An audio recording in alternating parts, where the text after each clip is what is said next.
Hello नमस्ते, welcome to the market world channel. Last video में हमने देखा था आईपीओ यानी इनिशियल पब्लिक ऑफर क्या होता है।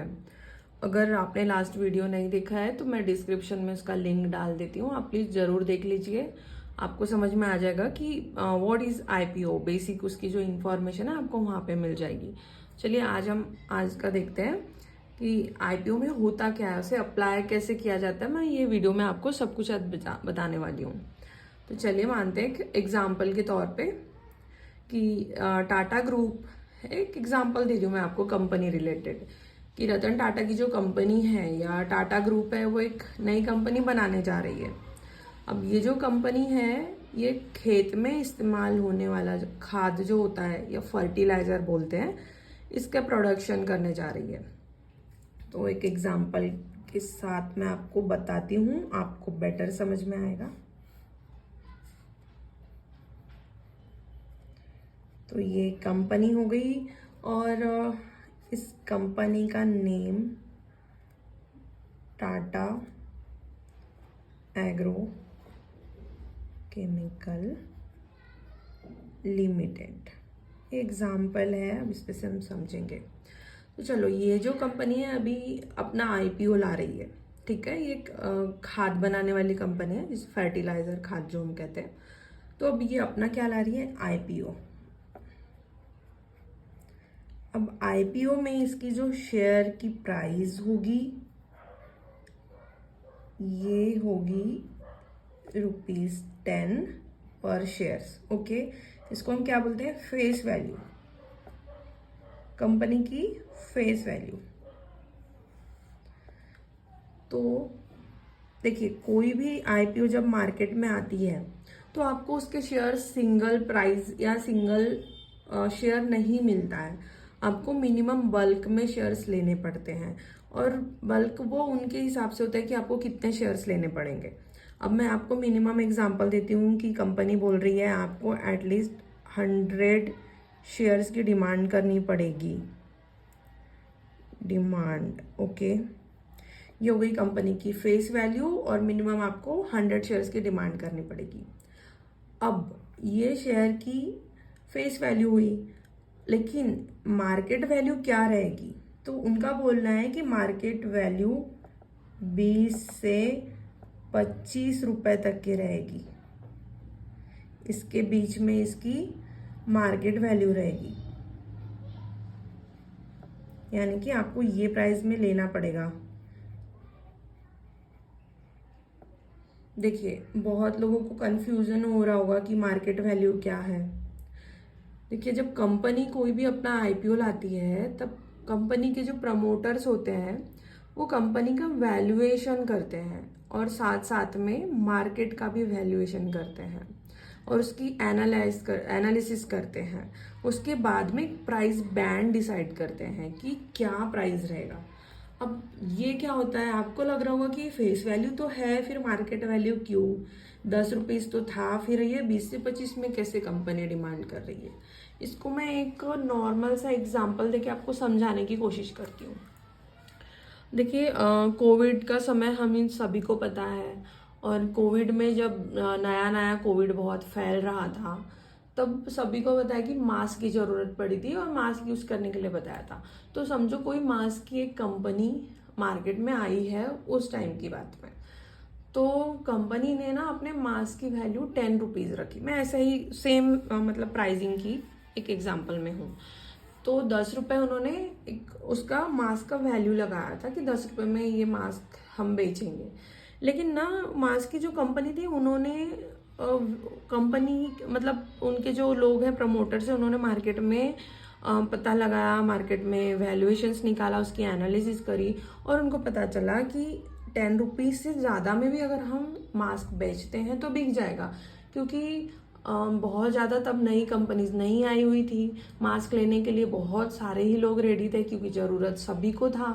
तो 20 से 25 भी अगर रुपीज़ में मास्क बिकता है कंपनी में तो भी लोग ले सकते हैं, इसीलिए उन्होंने मार्केट वैल्यू 20 से 25 रुपीज़ कर दी। वो हो गई मार्केट वैल्यू। और रियल में कंपनी ने शेयर की प्राइस, सॉरी, मास्क की प्राइस 10 रुपीज़ रखी हुई थी। लेकिन मार्केट सर्वे के अनुसार उन्हें लगा कि 20 से 25 में भी बेचेंगे तो ले लेंगे लोग, that is called market value. वैसे ही इस शेयर में हम आते हैं, 10 रुपीज़ उनकी फेस वैल्यू थी और कंपनी ने मार्केट सर्वे करने के बाद में 20 से 25 उनकी मार्केट वैल्यू कर दी। अब देखिए टाटा ग्रुप जो है ये कंपनी बड़ी है, हम सभी को पता है, इसमें कोई भी कंपनी आएगी तो आगे बढ़ने ही वाली है। भले ही उसका फेस वैल्यू 10 रुपीज़ है, लेकिन डिमांड उन्होंने 20 से 25 की हुई है। इसको क्या बोलते हैं, डिमांड, है ना। अब डिमांड तो इन्होंने 20 से 25 रुपीज़ करी है। अब इसके बीच में ही कोई भी प्राइस पे ये आईपीओ रहेगा।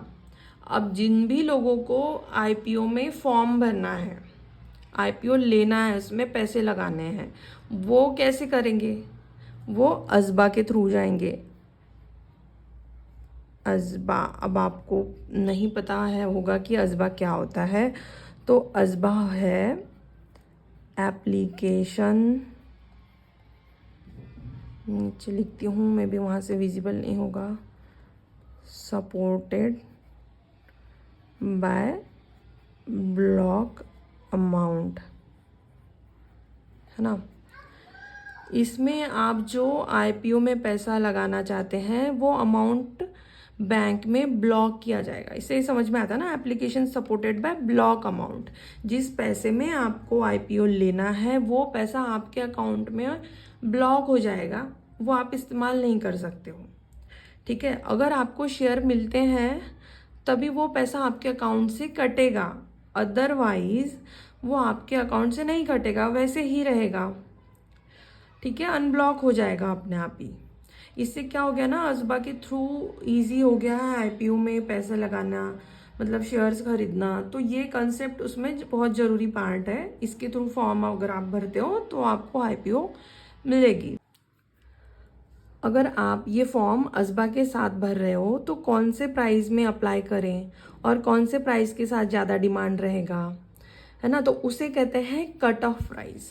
What, cut off price. Cut off price क्या होता है, जिस प्राइस पे जैसे 20 से 25 रुपीज़ का है, लेकिन उसमें कौन से प्राइस पे ज़्यादा डिमांड आ रहा है उसको बोलते हैं कट ऑफ प्राइस।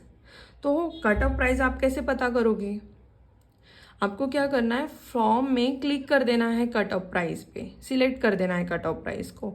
आप जब सिलेक्ट कर दोगे तो जिस प्राइस पे ज़्यादा डिमांड आई रही होगी, जैसे 20 से 25 है तो 21, 22, 23, 24, 25, कोई भी प्राइस पे सबसे ज़्यादा डिमांड जो आएगा वो प्राइस पे अपने आप आईपीओ खरीद लिया जाएगा। तो आपको कट ऑफ प्राइस सिलेक्ट कर लेना है, उससे आपके अकाउंट से डायरेक्टली जो भी रहेगा वो प्राइस पे आ जाएगा। लेकिन देखिए क्या होता है, अगर आप मैक्सिमम प्राइस, इसका मैक्सिमम प्राइस क्या है, मैक्सिमम प्राइस 25 है ना, तो आप अगर मैक्सिमम प्राइस पे सिलेक्ट करते हो तो आपका ज़्यादा चांस है आईपीओ में सिलेक्ट हो जाना, मतलब आईपीओ खरीद लेना।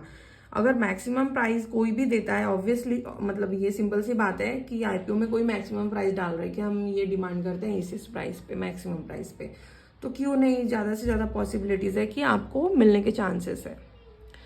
ये तो हो गई आईपीओ की बात। लेकिन देखिए इसके साथ में ड्रॉबैक्स भी होते हैं। मतलब क्या है कि आप कोई भी शेयर्स ले रहे हो, कोई भी कंपनी में निवेश कर रहे हो, तो आपको उसका रिस्क भी पता होना चाहिए, एनालिसिस भी करनी चाहिए, ठीक है, प्रॉपर तरीके से कंपनी के बारे में पता होना चाहिए, तभी आप उसमें निवेश करें। अदरवाइज आप डायरेक्टली कहीं पे भी निवेश ना करें।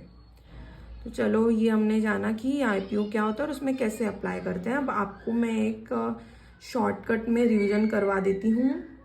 देखो कल हमने देखा था कि इनिशियल पब्लिक ऑफर क्या होता है और आज हमने देखा कि उसमें अप्लाई कैसे करते हैं। देखिए कोई भी कंपनी है उसका आईपीओ होता है, उसमें उसकी फेस वैल्यू रहती है, ठीक है, और एक उसका लॉट होता है, बल्क में आपको लेना पड़ता है, मिनिमम जितना भी रहता है। फिर उसकी मार्केट वैल्यू आती है कंपनी की कि ये रेंज में, इस प्राइस में आपको लेना पड़ेगा, जो भी रेंज रहेगा उसमें आपको कट ऑफ वैल्यू पे आपका आईपीओ अपने आप सिलेक्ट होके खरीद लिया जाएगा। आप असबा के थ्रू क्या करोगे, फॉर्म भरोगे। लेकिन अगर आप मैक्सिमम प्राइस पे क्लिक करते हैं तो आपके ज़्यादा चांसेस है आईपीओ में सिलेक्शन होना। लेकिन आप कोई भी कंपनी में निवेश करने से पहले एक बार अच्छी तरीके से जान लें। ओके, चलिए आज के लिए बस इतना ही। लेकिन आगे के वीडियो में मैं आपको बताऊंगी कि what is Sensex and Nifty. अगर आपको हमारा ये वीडियो इंफॉर्मेटिव या अच्छा लगा है तो प्लीज़ हमारे इस चैनल द मार्केट वर्ल्ड को लाइक, शेयर एंड सब्सक्राइब ज़रूर करें। धन्यवाद, मिलते हैं नेक्स्ट वीडियो में।